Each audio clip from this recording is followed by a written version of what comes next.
Megamind, and welcome to the Tolkien Lore Channel. I'm the Tolkien Geek, and in this video I want to talk about an intersection of Tolkien's work with more modern pop culture, and specifically in this video I want to talk about the movie Megamind. If you haven't seen the movie Megamind, it's basically kind of an almost anti-superhero movie, and I'll get into the details a little bit. But basically, I want to look at how Megamind and Tolkien both treat a similar topic, namely the kind of futility and monotony of evil. So let's take a look at that. So first of all, if you're not familiar, Megamind is a movie about a villain and a hero who kind of grow up together, both sent from different planets, a la Superman style. And they both kind of grow up at the same time. One of them ends up being the villain, basically, is raised in a prison because that just happens to be where he lands. The other guy is raised in like the perfect scenario. He ends up being the hero, and they fight a lot over the years. And at the early part of the movie, the villain apparently kills the hero.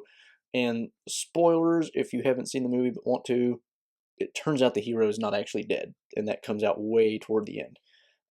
But the main point here is the villain apparently kills the hero, and then he actually has control of the entire city to himself. But after a short amount of time, he finds that he is incredibly bored with it. He doesn't have anything to do. He's got no challenge left because there's no hero to face him, and so he ends up embarking on sort of a quest to create another hero for him to beat or to be beaten by, because he's now bored to tears because all he does is just do bad stuff in town, but there's nobody to stop him, and it's just too easy. So I want to compare this to the way Tolkien kind of treats the similar topic of just how futile and desperate evil really is in the end by looking at how Tolkien kind of describes Morgoth and his experience and existence as the Dark Lord in Middle-earth. So let's start with just a general overview of Morgoth and the Silmarillion, and then I want to take a look at another part of the History of Middle-earth series edited by Christopher Tolkien that gives us a little extra insight, and then we'll kind of wrap up and look at how all this kind of meshes together. So in the Silmarillion, what we are told is that after Morgoth returns to Middle-earth with the Silmarils, he puts them in an iron crown, and he wears this iron crown all the time, and he's not ever apart from it. He always has it with him because he won't be parted from the Silmarils. And it also tells us that over time, this crown, even though he has to have it, becomes just an unbearable weight. He feels like he's always weighed down by it, doesn't really like wearing it, but he's afraid not to, basically. And in a way, you can kind of see this as parallel to the One Ring that Sauron makes, because the possessor of the ring kind of ends up being the same in relation to the ring as Morgoth is in relation to his crown with the Silmarils.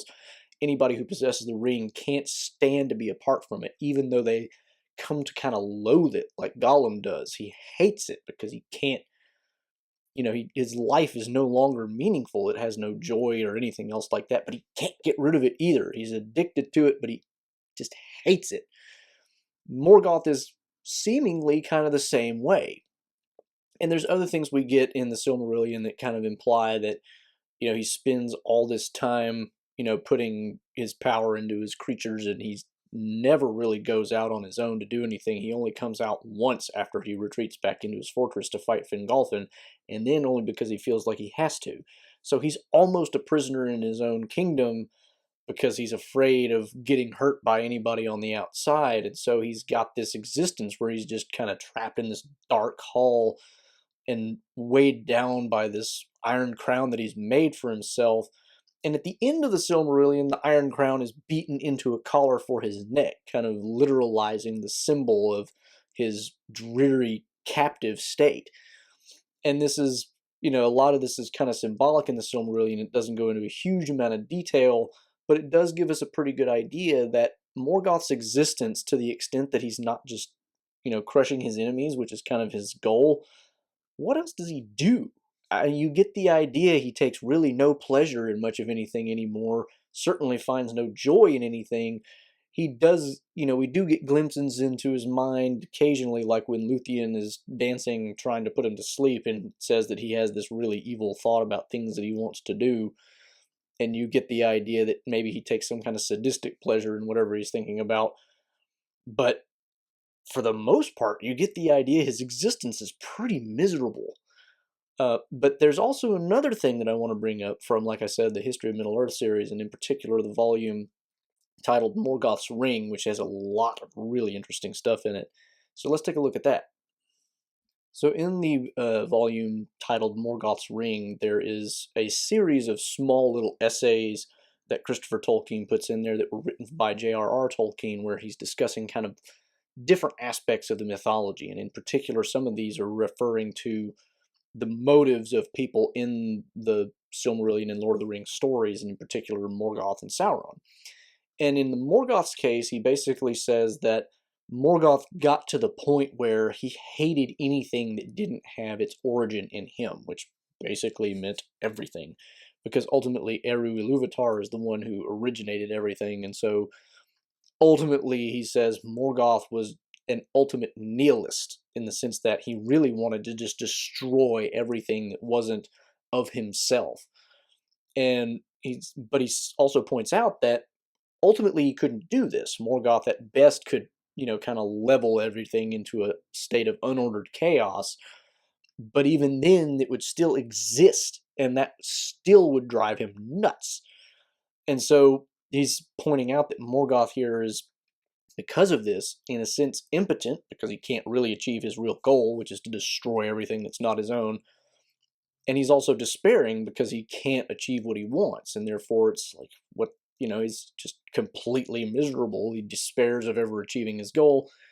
And so there's nothing really for him in terms of joy in the world. And then he also talks about Sauron, and how Sauron kind of started out a little different than Morgoth, in the sense that what Sauron wanted was order.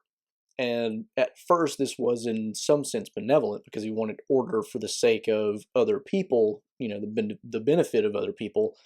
But over time, as he becomes more and more corrupt, it eventually becomes all about just his plans and order for its own sake.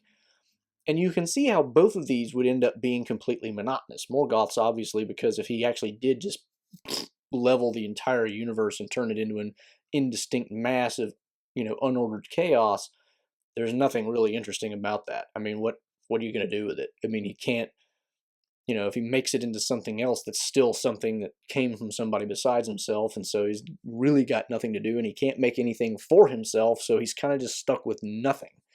Sauron, in the same kind of way, has this idea of order for order's sake, and just carrying out his own plans for their own sake, because they're his plans. But at the end of the day, there's really no end to it. It's just it's not even so much the ends justify the means, so much as the means justify themselves. And so at the end of the day, what does he really get out of it? Other than satisfying his ego. But even there, you get the idea that ultimately it's going to be just a completely monotonous, uninteresting, joyless experience of existence. And so the way this all ties back is that kind of the same idea that I was talking about with Megamind. Megamind in the movie spends a lot of time just doing kind of the same old things, and finding that there's no joy in it. There's no pleasure in it. It's just like, okay, so I can vandalize a town again for the umpteenth time. I can rob the bank again for the 30th time. But there's nothing interesting about it, because you can do it over and over and over again. It's just monotonous.